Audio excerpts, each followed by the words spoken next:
Bonjour à tous et bienvenue dans l'émission Le Plateau du Bien-être. Merci de prendre encore le rendez-vous pour nous accompagner pour cette matinée. Vous le savez, c'est jeudi et forcément, comme à l'accoutumée, nous aurons la causerie du jour. C'est vrai, nous sommes rentrés dans une nouvelle année. Il y a assez de choses qui vont changer, mais la causerie, elle reste intacte.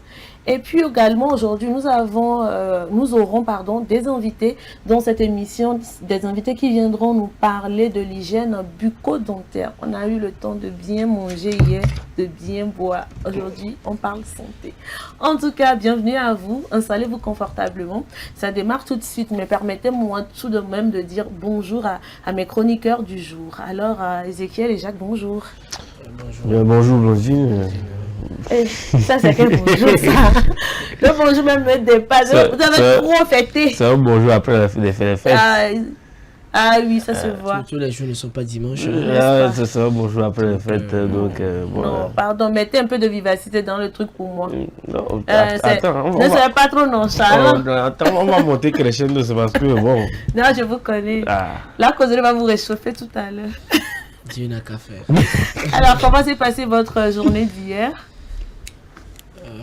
Après l'émission, bien entendu. Si vous allez me dire, on était au boulot, machin, oui, après.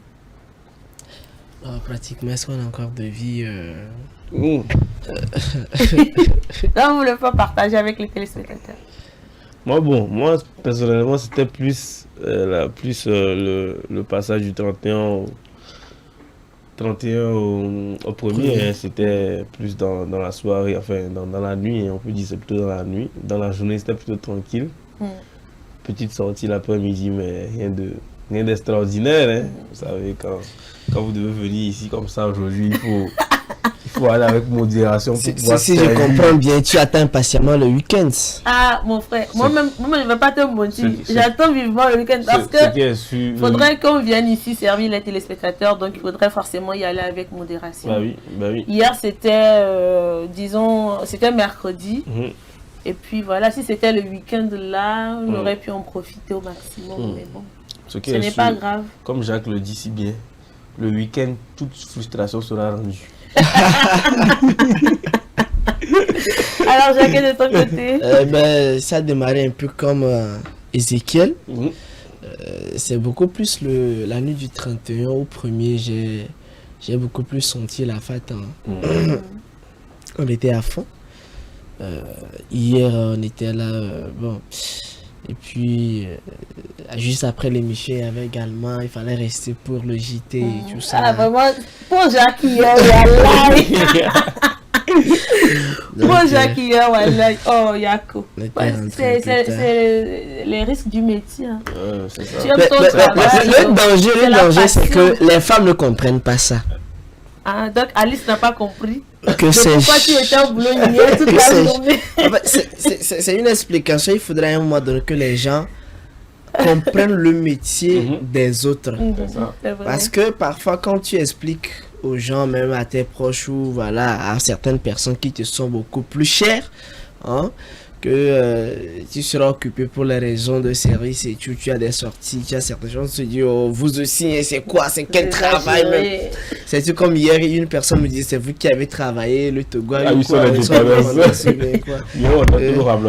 je leur ai posé la question, mais est-ce que le militaire il a fui, est-ce que les militaires ont déserté les camps? Je ne pense pas, sinon on serait attaqué. Est-ce que tous les médecins ont déserté et ont laissé tomber leur blouse? Je ne pense pas. Donc, il y a eu même la garde le 31 au premier. Donc, justement, donc il faudrait... C'est comme hier, je disais à un petit frère, c'est nous qui donnons un certain caractère particulier à cet événement. C'est pour ça qu'on l'appelle ceci, cela. Sinon, rien n'a changé à part les chiffres. C'est le même jour. Est-ce qu'il y a quand même quelque chose qui démontre que... Non, donc le reste, c'est à nous de savoir faire la part des choses. Je voulais dire quelque chose, ça m'a échappé. Je pense qu'on va y revenir. Donc, en tout cas, tout comme Ezekiel, on attend impatiemment le week-end. Mais voilà, Ça a laissé certains fonctionnaires, puisque tout le monde s'attendait à un petit férié ce matin. Et on est tous là. Je voyais sur les statuts, est-ce que demain c'est férié? Les gens ont attendu le JT de 20h. Non, mais attends, Ils ont dit, finalement, là, avec 2 heures. Donc, il y en a qui restent toujours optimistes. Ils se disent qu'il se peut qu'il y ait un week-end prolongé. Attendant de voir si les astres vont s'aligner en leur faveur. Moi, personnellement, j'en doute souvent quand même. Ici, il y a eu bonus. Quel bonus ils veulent encore? C'est ça. Ils ont pris un zombie, là, ils veulent encore. Aïe. Oh, Seigneur. En tout cas, merci à vous d'être là. Merci de m'accompagner pour cette émission de ce matin. Comme je vous le disais à l'entame de cette émission, très chers téléspectateurs, aujourd'hui, forcément, nous aurons la causerie du jour. Et la causerie nous dit ceci. Nouvelle année. Après la fête, de nouvelles résolutions. Bon. Je vais me retourner vers Jacques. Souvent, c'est lui qui a de ses idées. Et puis il est en train de noter ardemment. Jacques, donc tu vas faire 3 points, c'est ça? Tu as vu quoi? C'est 3 points. Donc pour ce petit sujet, tu vas faire 3 points. Non, ça c'est pour commencer. Les 3 points c'est pour commencer. C'est que c'est l'introduction, les 3 points là. Je pense qu'on dit nouvelle année après les fêtes, de nouvelles résolutions, oui. De nouvelles résolutions s'impose. En réalité, les résolutions devaient s'imposer avant les fêtes. Mais puisque nous sommes déjà dans l'après-fête, je pense que les résolutions s'imposent. La première des choses, c'est de faire un petit bilan. Un petit bilan parce que, est-ce qu'on s'est endetté? Est-ce qu'on a fêté sobrement? Est-ce qu'on est vraiment resté dans la gamme? Quel constat avons-nous fait de ces fêtes? Alors, moi personnellement, quel constat j'ai fait, que ce soit autour de moi, que ce soit un constat personnel ou général, qu'est-ce que l'on peut retenir? Est-ce que vous voyez, moi je me suis dit que cette année, on est rentré dans une certaine maturité. En tout cas, pour ce que moi j'ai vu, on est rentré dans une certaine maturité, d'autant plus qu'il n'y a pas assez de moyens. Les gens se sont contentés de ce qu'ils ont. Je me dis que c'est déjà bien. Je ne sais pas ce qu'il en est sous d'autres cieux, mais c'est juste ce que moi j'ai vu. Maintenant, en termes de bilan, il est relatif. Ça dépend de ce que chacun a fait. Maintenant, c'est vrai que ça va différer quand même d'une personne à une autre, mais le point essentiel pour moi, c'est les résolutions. Alors, ça ne sert à rien également, il faut savoir quand prendre les résolutions, parce que parfois, sous l'effet de l'alcool ou de la bière, on prend des résolutions qui pour moi ne sont pas fondées. Vous vous imaginez, vous êtes allé à une fête et pendant que vous avez ingurgité, je sais pas, 4 bouteilles déjà, la causerie prend une allure, pas possible, et c'est là on frappe la poitrine et on dit cette année j'ai pris des résolutions, cette année je vais ceci, cette année c'est l'année de mon année. Est-ce que on parle en toute honnêteté? Parce que parfois il y a une certaine honnêteté intellectuelle qui s'impose. Est-ce qu'on est dans cette dynamique-là? Je me le demande. Alors moi, pour moi, je pense que pour prendre des résolutions, c'est vrai, on peut prendre des résolutions autour de la bière, mais en étant lucide. Parce que il faut se retirer carrément, mieux cogiter et savoir mûrir les réflexions pour voir en lien avec ces résolutions en fait. Parce que les résolutions en réalité ne doivent pas nous nuire. Parce que on est contraint, on est obligé, on se sent forcé dans l'âme et on n'a pas une certaine bien-être, on n'est pas vraiment à l'aise. Moi, je me dis que ça laisse à désirer. Donc, il faut savoir prendre des résolutions avec une certaine lucidité d'esprit. Et maintenant, une chose est de prendre les résolutions, l'autre c'est d'arriver à les mettre en pratique. Maintenant, quelles sont dans ces résolutions, quelles sont les résolutions également que je prends pour mettre en pratique ce que j'ai pris comme décision. Et moi je dis, il faut un petit carnet ou encore un livre électronique que nous aurons quand même dans nos téléphones et tout ça, là, énumérer ces points, mettre quelques grandes idées, les grands titres de la méthodologie ou encore des stratégies qu'on aura adoptées et maintenant essayer de voir comment est-ce que l'on peut les mettre en pratique. Il y en a même qui le font avec des échéances d'ici tant. il faudrait que je me donne les moyens d'arriver à faire ceci. Et il y a même des calendriers, même quand nous fouillons nos téléphones, il y a des calendriers avec des alarmes. C'est-à-dire qu'à une semaine ou à un mois d'avance, en tout cas avant échéance, il y a quand même une notification que nous recevons. Et là, ça fait un clic quoi. On se dit, ah ben écoute, tiens, je m'étais promis de faire ceci, ça veut dire que je dois. Et en le faisant ainsi, ça peut aller parce que parfois, l'homme a besoin d'un gendarme derrière lui. Et ce gendarme-là, ce sont les notifications pour moi. Moi, j'irais jusqu'à dire même que ce gendarme peut être nous-mêmes. C'est toujours à nous de pouvoir, voilà, nous saisir. Dans le moment où nous sentons que les résolutions que nous avons déjà prises, ben, on est en train de s'éloigner, ben, c'est à nous de nous saisir le plus rapidement possible et de revenir dans le droit chemin. Je pense que l'intervention de Jacques est très très complète, mais c'est quand même le cas de soulever quelques autres points qui sont aussi importants. Déjà, pour parler de la fête proprement dite, pourquoi on fête exactement? Qu'est-ce qu'on fête exactement? On fête parce que on passe d'une année à une autre. On peut fêter pour marquer le coup et dire que voilà, pendant le passage de cette année à l'autre, effectivement, on a pu prendre un moment pour se réjouir de ce qui a été fait de bon et de ce qui potentiellement vient dans cette nouvelle année aussi. C'est important de le préciser. Maintenant, après, les résolutions, comme Jacques l'a dit, doivent venir un peu avant les fêtes, ou doivent commencer à être mûries un peu avant les fêtes pour que, ben, en rentrant dans l'année nouvelle, ben, il faut aussi commencer le plus tôt possible à mettre en exécution les résolutions que l'on prend. Et je constate que les résolutions que l'on prend généralement sont les mêmes. Parce que si ça ne va pas dans le sens familial, c'est peut-être dans le sens professionnel ou dans le sens social. Donc maintenant, c'est à nous de trouver les bons moyens justement pour améliorer ces résolutions-là chaque année. Parce que si chaque année c'est les mêmes résolutions, mais on n'arrive pas à passer le cap de peut-être les accomplir ou de peut-être les améliorer, ben, je pense qu'on ne fait rien en disant qu'on prend des résolutions. Donc ici, le but c'est de pouvoir prendre, même si c'est des mêmes résolutions qu'on a déjà prises avant, mais continuer de les prendre et continuer de méditer, d'essayer d'arriver à ces objectifs qu'on se fixe. Maintenant, bon, après, comment est-ce qu'on prend ces résolutions aussi, c'est un autre débat. Dans quelles conditions on les prend? Jacques l'a dit, c'est pas après le 4e, 5e verre, pendant la fête qu'on prend ces résolutions. C'est une réflexion qui doit être menée de bout en bout à bien, pour justement avoir non seulement les moyens, trouver les moyens pour y arriver, mais aussi pouvoir s'entourer des personnes ou des gens qu'il faut aussi pour pouvoir y arriver, parce que vous savez, les personnes qui composent notre environnement influencent beaucoup tout ce que nous faisons et voilà nos choix. Et donc c'est important aussi de faire les bons choix au niveau de notre environnement pour justement arriver à réaliser un peu ou à matérialiser ces résolutions-là que nous prenons en début d'année. Donc c'est une réflexion qui est propre à chacun de nous tous, mais que tout le monde peut essayer de faire dans la mesure du possible et améliorer à chaque année ce qui a été pris comme résolution. Donc c'est un peu mon petit apport que je peux faire pour ces histoires de résolution. Et n'oubliez pas, comme moi je le dis depuis qu'on a commencé ces histoires de fête là, c'est toujours important de se positionner sur ce qui est déjà bon aussi parfois. Et voilà, lorsque vous appuyez sur ça, ça vous permet de pouvoir faire encore de meilleures choses. Donc c'est important aussi de s'en souvenir. Même si on a eu à avoir des échecs oui. l'année passée, ça ne veut pas dire que forcément ça va être pareil pour cette année.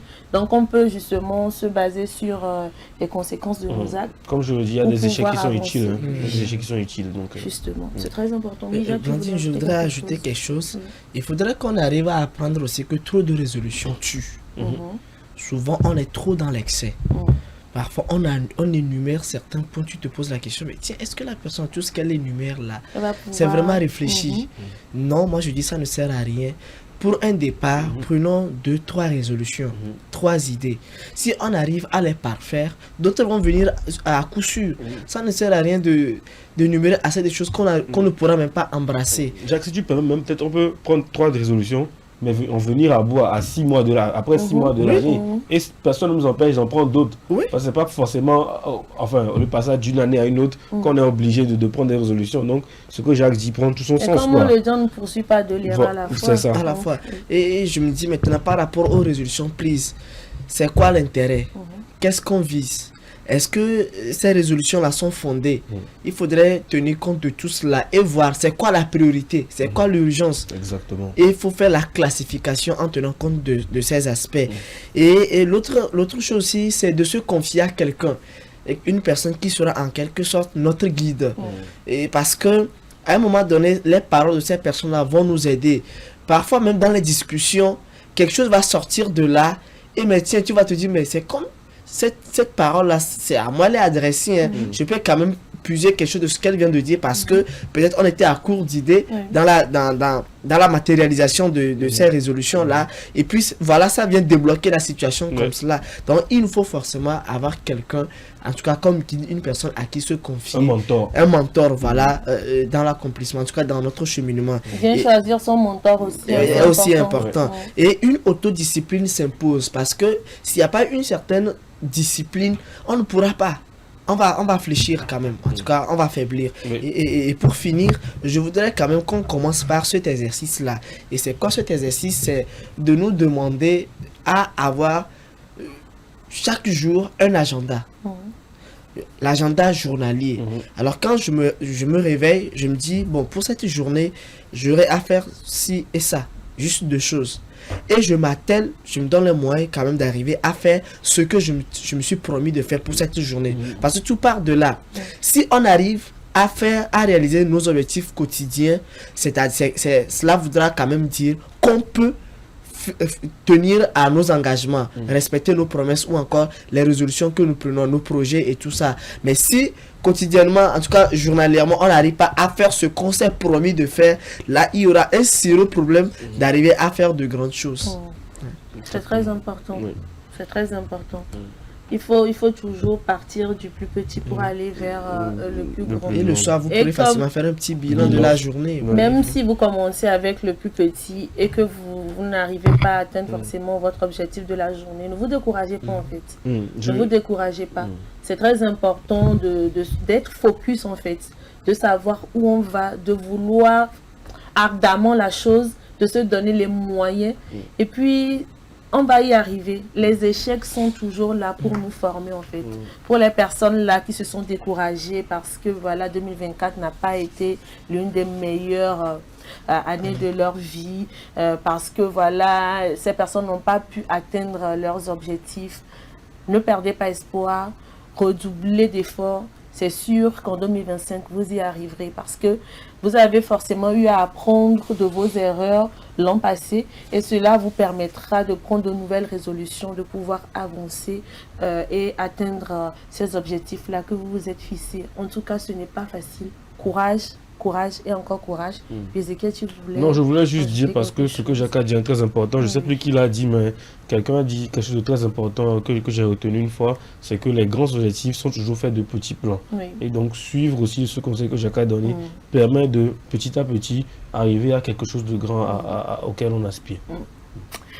Merci beaucoup les gars et c'est donc tout pour la causerie de ce matin. J'espère que vous avez pris bonne note de nos avis, de nos conseils et que ardemment nous aurons à avoir une très bonne fin d'année 2025 avec un succès fou. C'est ce que je vous souhaite tout simplement. Nous allons marquer une pause et revenir juste après.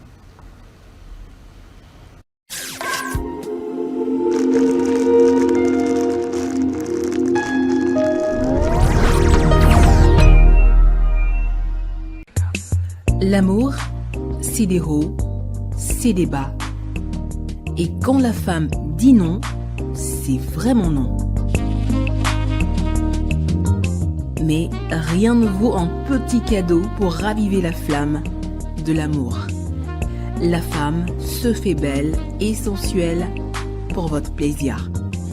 Claudia Lingerie, nous disposons de toute une collection de sous-vêtements haut de gamme pour hommes, femmes et enfants à un bon prix. soyez ceux qui portent des sous-vêtements confortables. Claudia Lingerie, nous sélectionnons pour vous de la lingerie fine de qualité pour sublimer vos soirées. Claudia Lingerie sur la route d'Agbalépédo, juste à côté du monument Grand Œuf Blanc. Infoline 00228 97 01 03 03 0228 97 01 04 04. Claudia Lingerie, l'élégance a une adresse. M-Afrique, association internationale des médecins pour la promotion de la santé en Afrique, première ONG internationale d'origine africaine spécialisée dans les actions médico-chirurgicales humanitaires. M-Afrique, c'est la promotion de la santé et l'éducation pour tous en Afrique. M-Afrique est membre du Conseil économique, social et culturel de l'Union africaine, le COSOC UEA, également accrédité à le COSOC ONU. Les médecins de M-Afrique, présents en Afrique et en Occident, réalisent chaque année plus de 2500 opérations chirurgicales et 25 000 consultations médicales spécialisées gratuites en zone rurale et périurbaine en Afrique. M-Afrique, c'est la formation continue des acteurs de la santé, la recherche, les missions médico-chirurgicales humanitaires foraines gratuites, la lutte contre les maladies transmissibles et non transmissibles, la promotion de l'éducation pour la santé, le développement communautaire.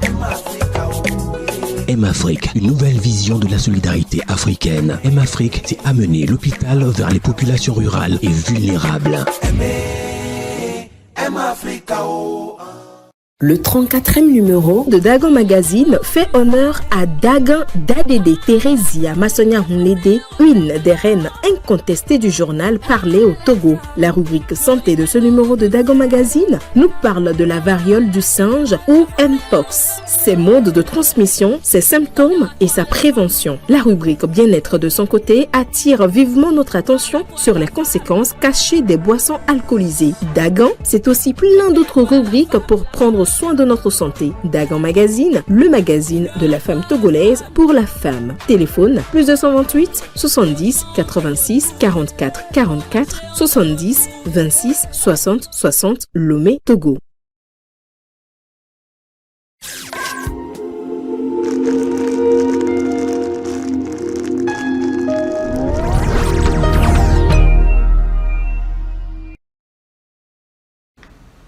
Si vous venez de nous rejoindre, merci, vous êtes dans l'émission Le Plateau du Bien-être et tout de suite l'info du jour.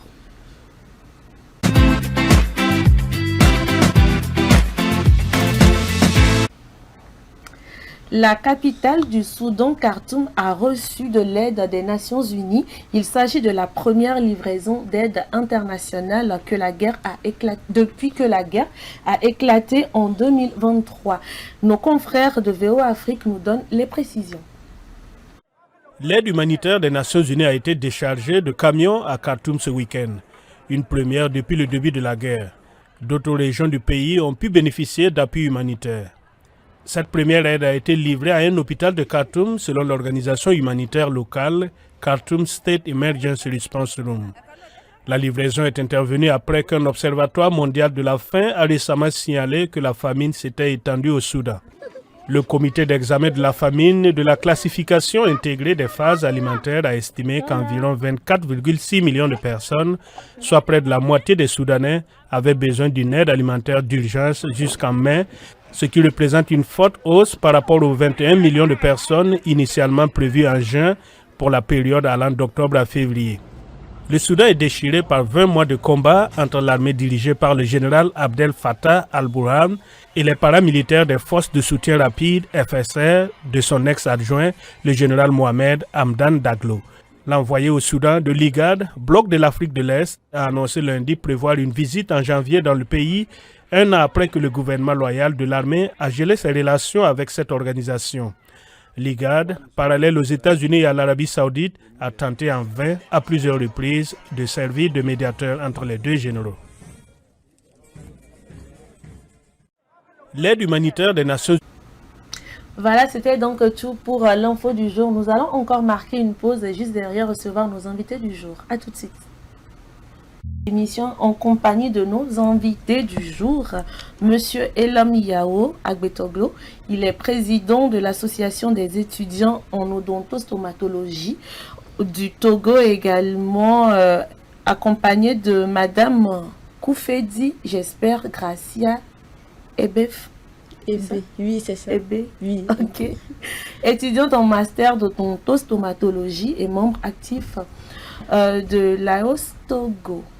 Bonjour à vous. Soyez les bienvenus. Je vais commencer avec la dame. D'accord, pas de souci. Toi même tu sais la galanterie oblige. Alors, comment vous vous portez? Je me porte très bien. Et vous? Ah oui, ça va, ça va. Merci d'être là sur ce plateau. Merci pour également. Partager des choses avec nous. Alors, comment a été la fête? Bon, c'était bien. Bon, on a bien fêté. Bon, on remercie Dieu pour tout. N'est-ce pas? Oui. En tout cas, mes meilleurs vœux. Hein. Merci à vous aussi. Merci. Et on revient au mal. Mais c'est méchant. C'est vraiment méchant. Alors, monsieur Elom, bonjour. Bonjour, madame. Comment vous vous portez? Bien, merci. Et vous? Ah, ça va également. Et la fête? Ah, ça a été. Je crois que l'important, c'est la santé. Et justement, vous êtes sur ce plateau pour nous parler de santé. Voilà. En tout cas, soyez les bienvenus.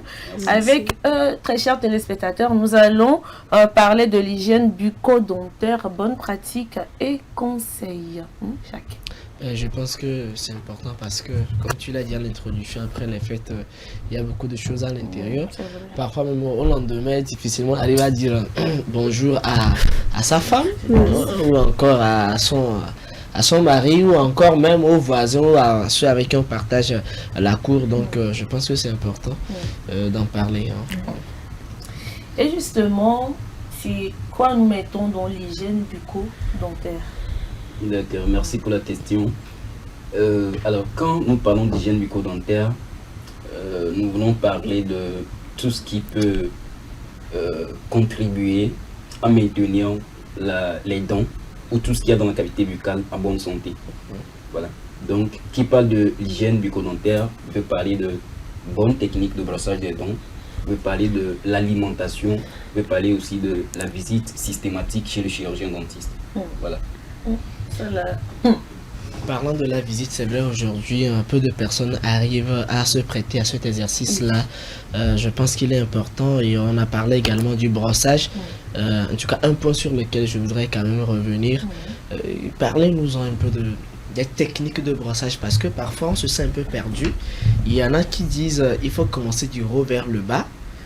Bon, parfois, ce n'est pas aussi pratique. On préfère aller de façon... Tchoukou. Et tchoukou. De façon horizontale. C'est quand on est pressé là. Voilà, on le fait ainsi. Donc, parfois on est perdu. Quelle est la bonne technique et surtout la technique qui peut quand même nous être facile. Hein? On ne va pas quand même se perdre dans cette pratique-là. Et puis moi, avant d'en arriver là, est-ce que quand on parle de l'hygiène bucco-dentaire, c'est seulement le brossage des dents et le contrôle de l'alimentation? Ok. Ça se résume jusqu'à ça. Parce qu'il y en a aussi qui parlent du bain de bouche. Bon, on ne sait pas si, en tout cas, l'hygiène bucco-dentaire, de façon générale, est-ce que c'est seulement ces pratiques-là? D'accord. Merci, je vous remercie pour la question et je remercie SOS Docteur aussi de nous avoir invités sur ce plateau pour pouvoir parler de l'hygiène bucco-dentaire. Alors, on a plusieurs types de techniques de brossage et on a la technique de rouleau, la technique de basse modifiée, la technique de Stillman modifiée. Bon, ce sont des termes utilisés dans le jargon de l'odontostomatologie. Mais la méthode que moi je vais conseiller, c'est la technique de rouleau. Donc, j'ai amené mes gammes mâchoires ici pour vous montrer un peu comment se passe la technique de rouleau. Donc, avant de commencer la technique, on ouvre la bouche parce que quand on ferme la bouche, les débris ou bien les bactéries, après le brossage du haut, peuvent venir en bas et ainsi de suite. Donc, on ouvre premièrement la bouche. Maintenant, après avoir imbibé la brosse à dents de la pâte, on dépose ou bien on pose la brosse à la jonction de la gencive et de la dent. Voilà. Maintenant, on essaie de faire un mouvement avec le poignet, un mouvement semi-circulaire avec le poignet, comme ça, comme ça, comme ça, sur toutes les faces de la dent, même à l'intérieur. Maintenant, attention, en bas, on le fait du bas vers le haut, parce que la gencive est du bas au niveau des dents du bas. Donc on commence du bas vers le haut comme ça, comme ça, comme ça. Et on ne doit pas aussi oublier les faces qui nous servent à mâcher les aliments. Voilà, ce sont les techniques. Et pour les faces, on fait comment? Pour les faces. Les faces. Voilà. L'intérieur. Pour l'intérieur, c'est la même chose. On dépose comme ça, on fait comme ça. Toujours de la gencive vers la dent. De la gencive vers la dent. Voilà. C'est là quand même que c'est où se trouve mon inquiétude. Est-ce que cette pratique-là peut véritablement enlever, en tout cas retirer tout ce que nous avons comme débris ou encore tout ce qui est peut-être quelque chose sur les dents? Est-ce que cette pratique-là, puisque c'est comme si ce n'est pas fort, mais on se demande est-ce que ça c'est vraiment efficace? Et pour certains, le fait de faire passer la brosse sur la gencive et venir vers le haut, est-ce que ça va pas faire saigner la gencive? Non. C'est la technique la plus adaptée au fait que je montre. Mais bon, comme vous avez parlé de est-ce que c'était efficace? Bon, il y a des adjuvants qu'on utilise pour pouvoir brosser entre les dents. Parce que les brosses à dents ne peuvent pas rentrer entre les espaces interdentaires. Donc on utilise des fils dentaires pour pouvoir enlever les débris entre les dents. On utilise les hydropulseurs qui sont essentiellement utilisés pour les personnes qui ont des prothèses dentaires. Voilà, avec le jet et la force de l'eau, ça fait sortir les débris alimentaires et tout. Il y a également les gratte-langues aussi. Parce qu'on n'est pas sans savoir que la langue, c'est un réservoir de bactéries. Voilà. Parce que c'est souvent la langue qui retient. Est-ce que pour l'entretien de la langue, c'est aussi avec la brosse à dents ou encore il y a d'autres dispositifs qui permettent d'entretenir la langue? Bon, pour la langue, il y a les gratte-langues qu'on va trouver dans les pharmacies. Mais si vous n'avez pas de moyens pour les gratte-langues, vous pouvez utiliser les brosses à dents et c'est le mécanisme. Oui, nettoyer sur le dos de la langue et puis c'est bon. Voilà, on a les fils dentaires ici. Voilà. Ce sont les fils dentaires ici. On a les brossettes interdentaires qu'on vend à la pharmacie. On peut trouver ça à la pharmacie. Voilà. Et comment est-ce qu'on les utilise? Les gratte-langues. Voilà. Bon, pour les fils dentaires, on le met entre les espaces interdentaires du côté de la dent concernée. On fait comme ça, on le penche. Après avoir mis dans l'espace interdentaire, on le penche et on fait sortir les débris. On le fait pour la dent voisine aussi. Et voilà, ainsi de suite. Maintenant, ce que je voudrais ajouter aussi, c'est par rapport aux durées de brossage. Parce qu'une bonne brossage avec la brosse à dents doit durer au moins 3 minutes. Maintenant, pour les bâtonnets frotte-dents, on a aussi les bâtonnets frotte-dents ici. Pour les bâtonnets frotte-dents, ça doit durer au moins 15 minutes. Et les 15 minutes, c'est consacré uniquement au brossage. On ne va pas brosser et balayer un peu, après mettre ici et enlever, mettre encore dans la bouche. Non. On a l'habitude de le faire à l'africaine. Voilà. Donc ce sont des techniques. Moi, j'ai une question. Oui, puisqu'on parle du brossage, et forcément, il faut une pâte dentifrice. Le choix aussi s'impose. Comment faire le choix? Parce que je pense qu'il a aussi dit qu'il y a des critères dans la sélection, en tout cas dans le choix de la pâte dentifrice. Alors comment ça doit se faire pour que justement ces pâtes-là nous soient plus utiles? Parce qu'il y a un débat sur la pâte dentifrice et les méthodes que nous avons, parce que certains disent que les méthodes que nous avons dans le charbon et autres sont plus efficaces que la pâte dentifrice, parce que avec le temps cette pâte-là use nos dents, quelque chose comme ça, je ne sais pas trop. Qu'est-ce que vous en pensez? Bon, pour les pâtes dentifrice, il y a des pâtes dentifrice thérapeutiques et non thérapeutiques.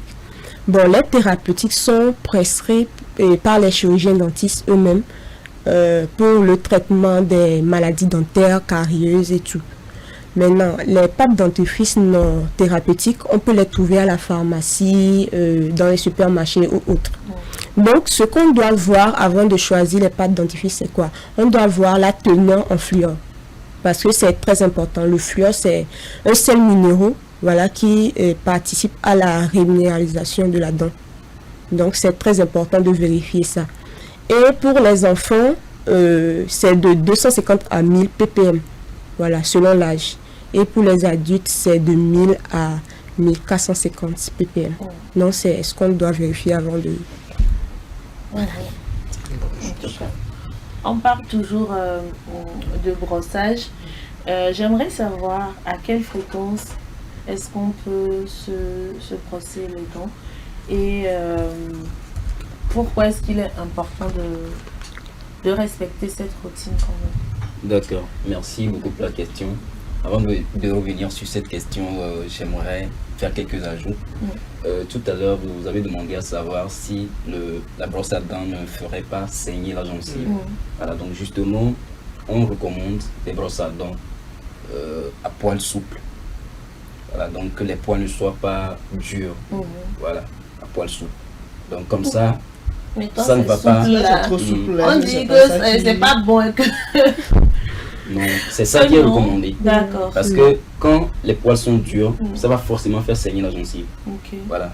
Et ça va causer donc des pathologies bucco-dentaires. Voilà. Donc, ce qui est recommandé, c'est des brosses à dents à tête souple. Voilà. Et généralement, on parle de deux types de plaques. Bon, on parle de plaques mous. Donc, c'est ça que la brosse à dents peut enlever. Il y a des tartres durs. En fait, qu'est-ce que je dis, des plaques dures. Donc, plaques dures, c'est ça qu'on appelle tartre. Donc, ça, c'est forcément le chirurgien dentiste qui peut l'enlever. Voilà, donc la brosse à dents va servir à nettoyer, à enlever ces plaques mous là. Voilà, donc s'il s'agit d'enlever des tartres ou des plaques dures, là, il faut forcément voir un chirurgien dentiste. Voilà. Alors, donc, je reviens sur ma question, justement. Si vous vous rappelez, en cours primaire, on nous disait de nous brosser après chaque repas. Voilà, c'est exactement ce qu'on nous avait dit. Et c'est pas faux. Jusque si nous revenons un peu dans la réalité, c'est quand même compliqué de se brosser les dents après chaque repas. Voilà. Donc, ce que nous recommandons, c'est quoi?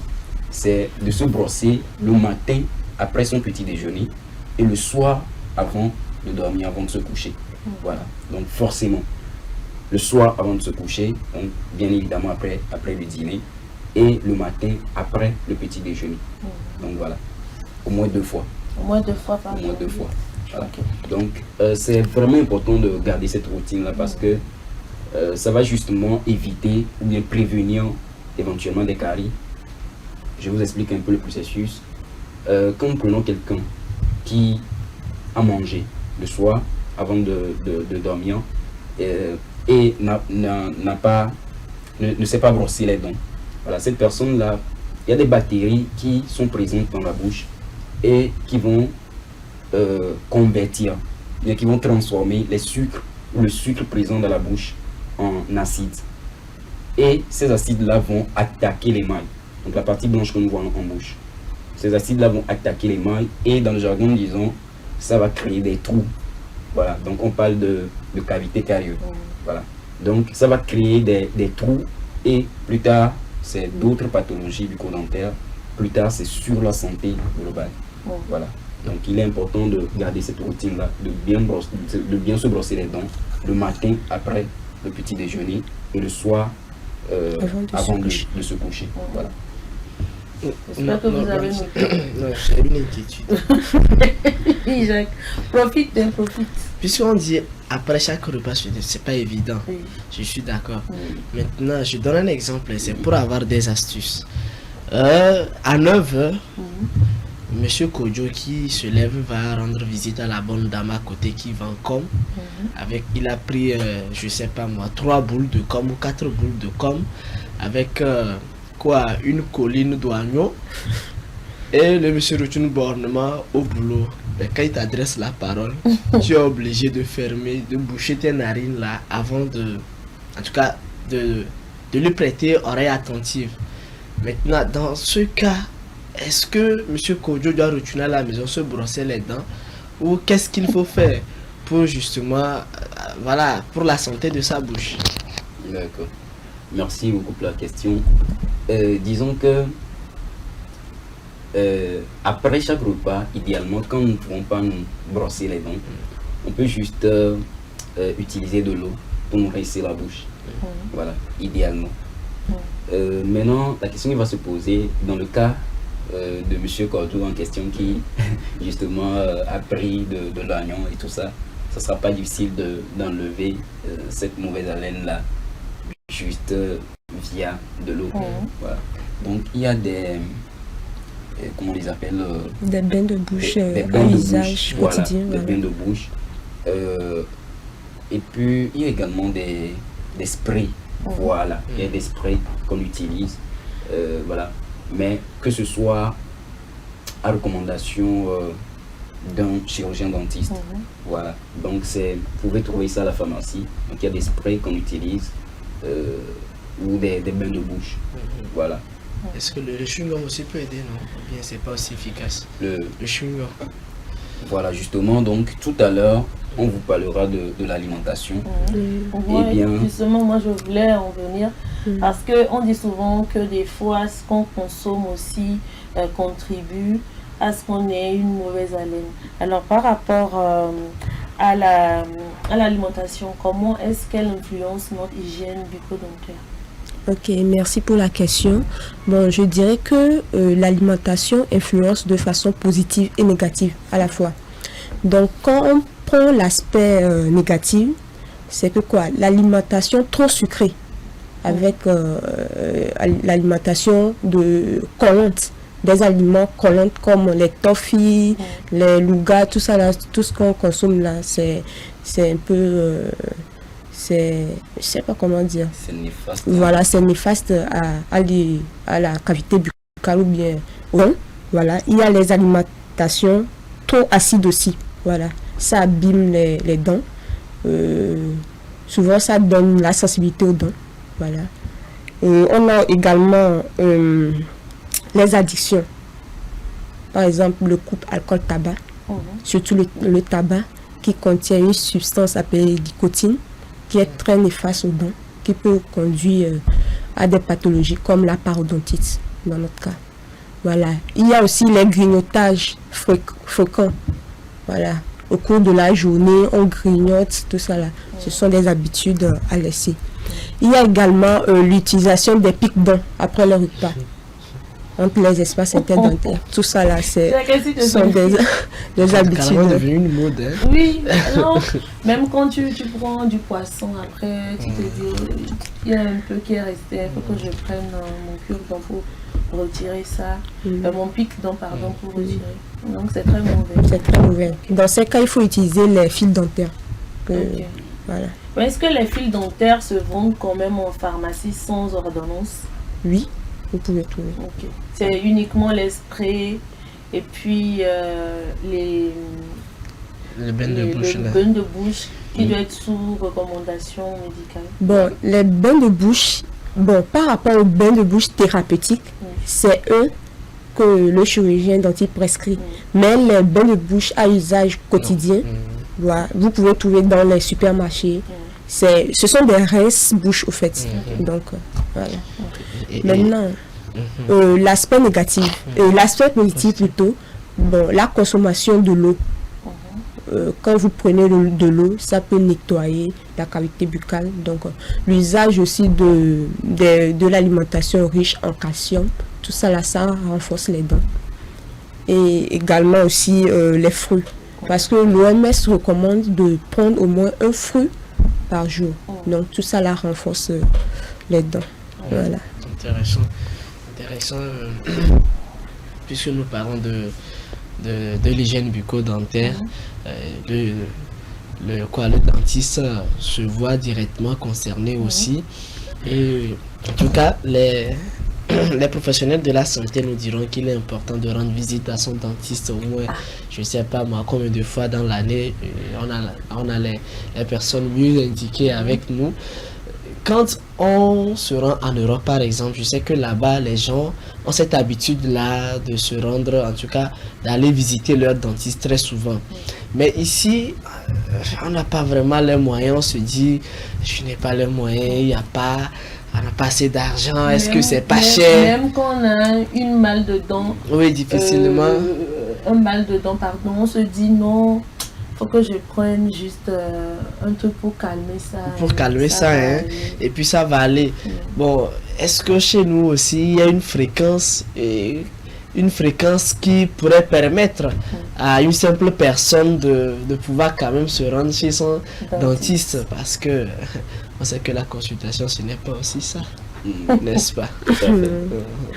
Alors, donc, tout à l'heure, je disais que quand nous parlons d'hygiène bucco-dentaire, nous parlons de 3 choses. Nous parlons de la bonne technique de brossage des dents, nous parlons de l'alimentation, et nous parlons aussi de la visite systématique chez le chirurgien dentiste. Elle est très importante parce que ça va permettre de justement prévenir des pathologies bucco-dentaires. Ça va également permettre de nettoyer, donc de faire, si je peux le dire aussi, de faire un nettoyage des dents. Donc on parle de détartrage. Tout à l'heure, je vous disais qu'il y a des taches, bien des déchets, des plaques, voilà, dures, qui ne pourront pas être enlevées voilà, avec la brosse à dents. Donc il est important de rendre visite à son chirurgien dentiste pour pouvoir se faire détartrer. Et donc la fréquence est normalement 2 fois dans l'année. Donc après 6 mois, chaque 6 mois. C'est ce qui est recommandé. Sinon, à défaut, au moins 1 fois. Maintenant, pour compléter cela, il y a en fait des urgences, forcément. Il y a des urgences où la personne a peut-être un début de carie, ou la personne a mal à la dent. Mais au lieu de chercher, comment on appelle ça, Gébédol, voilà, au lieu de chercher Gébédol à côté, il faut mieux aller rendre visite à son chirurgien dentiste. Comme ça, on va trouver la cause, l'étiologie. Qu'est-ce qui est en train de causer ce mal de dents, pardon. Et justement, essayer de trouver donc, des traitements adéquats. Ok. Blandine, je viens juste 2 inquiétudes très rapidement. Généralement, on parle du bilan de santé. Est-ce qu'au niveau des dents aussi, il y a un bilan qui se fait? Un examen général qui se fait. On peut se rendre volontairement comme ça, se dire je vais faire un bilan, en tout cas des dents, voir si mes dents sont en bonne santé. Maintenant, l'autre problème, c'est au niveau des enfants ou encore des nourrissons. Est-ce que l'hygiène bucco-dentaire s'impose également à leur niveau? Et comment est-ce qu'on devait en réalité pratiquer l'hygiène bucco-dentaire chez les enfants ou chez les nourrissons? D'accord. Oui, tout à fait. On peut faire un bilan. Déjà même dans la démarche pour poser le diagnostic, même si c'est pas pour poser un diagnostic, ça fait partie de l'examen clinique en fait. Donc quand vous allez chez un chirurgien dentiste, forcément, à part le problème pour lequel vous êtes venu consulter, le chirurgien dentiste va vérifier, voir s'il y a d'autres pathologies, s'il y a d'autres signes, d'autres symptômes, d'autres pathologies. Donc tout ça fait partie de l'examen clinique. Voilà. Maintenant, quant à ce qui concerne les enfants, je crois que c'est important de cultiver, de montrer aux enfants dès leur bas âge comment est-ce qu'il faut bien se brosser les dents. Je pense que ça va justement éviter beaucoup de problèmes à l'avenir. Ça va éviter les caries, les infections bucco-dentaires et tout ce qui va avec. Justement, en parlant des enfants, j'aimerais parler qu'on parle également des nouveau-nés. Arrivé à un moment, on remarque que sur leur langue, il y a une forme de tache blanche. Et souvent, il y a les mamans qui disent allez chercher telle herbe, essayez de mettre ça au feu. Vous pouvez prendre ça pour nettoyer la langue de l'enfant pour que les taches là s'enlèvent et tout. Même quand l'enfant commence la poussée dans le Voilà, par rapport à ça, si par exemple, parce que souvent les enfants ont ça, comment est-ce qu'on peut arriver véritablement à nettoyer la langue d'un enfant? Ou bien est-ce que ça pose problème si l'enfant a ces taches-là sur sa langue? Non, je pense que l'enfant a besoin d'entretien. Oui, justement, ils sont là, ils vont nous éclairer. Bon, ce qui est recommandé pour les enfants, c'est de consulter un médecin ou bien un chirurgien dentiste, pédodontiste.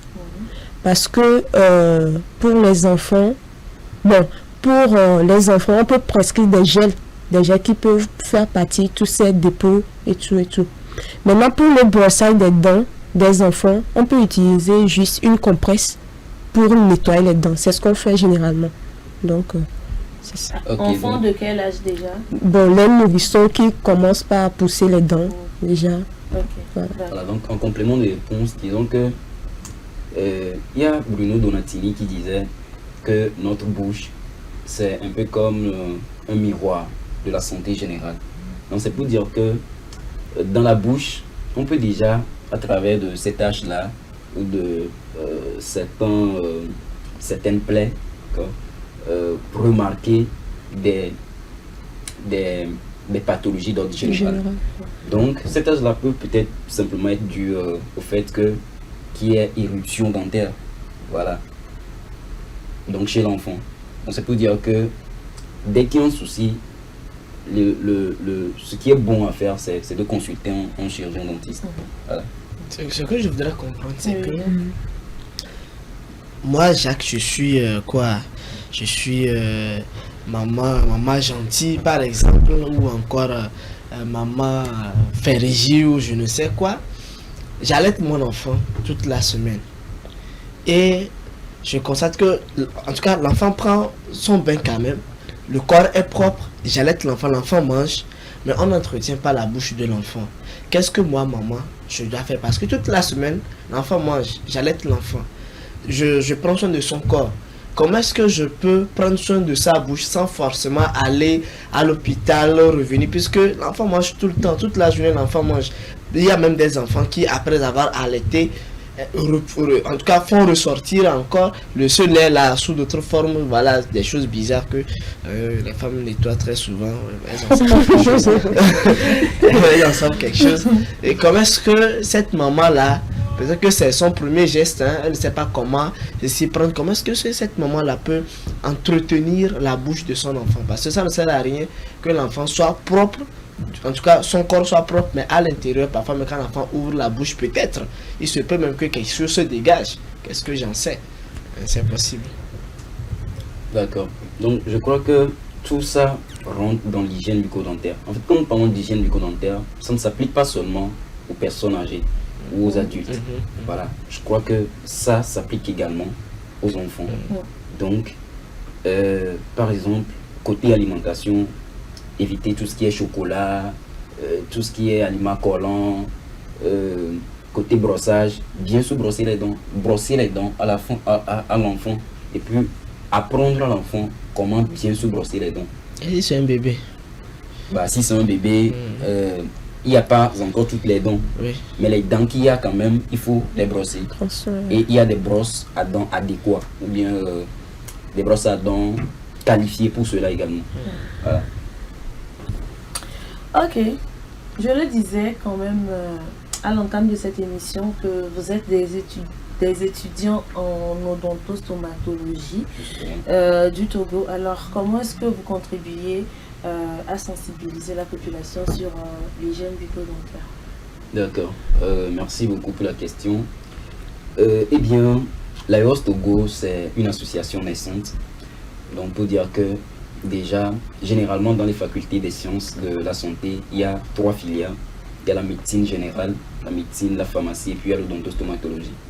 Donc ici au Togo, cette filière a été créée récemment, donc il y a là 6 ans. Voilà. Donc on fait partie des premières promotions. Voilà. Donc l'association également elle est naissante, mais l'objectif c'est surtout de sensibiliser la population sur l'hygiène bucco-dentaire. Voilà. À part promouvoir les droits des étudiants et tout ça. Donc, je crois que ce qui concerne la population, c'est surtout la sensibilisation sur l'hygiène bucco-dentaire. Et donc, nous le faisons au travers de ces émissions télévisées, par exemple, au travers des journées portes ouvertes que nous organisons. Donc, la dernière fois, on a organisé des journées portes ouvertes où on a sensibilisé les étudiants, donc toute la communauté universitaire, sur l'importance d'une bonne hygiène bucco-dentaire. Voilà. Donc, il y a également des activités en prévu. Donc, nous allons également aller dans des villages, dans des zones éloignées. On ne va pas seulement rester à Lomé. Voilà, pour parler de l'hygiène bucco-dentaire. Pourquoi pas dans les établissements scolaires aussi? Tout à fait. Voilà, justement. Dans les marchés et tout. Voilà. En tout cas, beaucoup de courage à vous. Ça ne va pas être une tâche facile. Merci déjà pour ce que vous faites. Eh bien, nous sommes arrivés à la fin de notre entretien. Si vous avez des mots de fin à placer, vous pouvez y aller. Ah, d'accord. Bon, alors disons que le sourire, c'est précieux. Un sourire éclatant et sain, c'est vraiment précieux. Et donc, je vais juste faire un appel à nos téléspectateurs, n'est-ce pas, de respecter, de bien se brosser les dents, donc respecter la bonne technique de brossage des dents, et éventuellement, s'ils ont mal dorénavant, qu'ils ne courent pas chez les bonnes dames ou prendre Gébédol, mais qu'ils consultent plutôt chez un chirurgien dentiste. Je crois que le sourire, c'est un don précieux, que nous puissions avoir. Merci. Merci beaucoup. Merci, Tata. Eh bien, nous sommes arrivés, comme je le disais, à la fin de notre entretien. Nous étions en compagnie de Monsieur Elam Yao Agbetoglo. Il est président de l'association des étudiants en odontostomatologie du Togo, et également Madame Koufedi, j'espère, Gracia Ebef, qui est étudiante en master d'odontostomatologie et également membre actif de l'association des étudiants en odontostomatologie du Togo. Avec eux, nous avons eu à parler de l'hygiène bucco-dentaire. Merci beaucoup d'être passé dans cette émission. C'est un plaisir pour nous. Et c'est fini également en ce qui concerne l'émission de ce matin, Jacques. Merci de m'avoir accompagné. Merci à Ezekiel de l'autre côté. Merci également à l'équipe technique du jour. On se retrouve demain matin pour un tout nouveau numéro de l'émission Le Plateau du Bien-être. Portez-vous bien. Au revoir.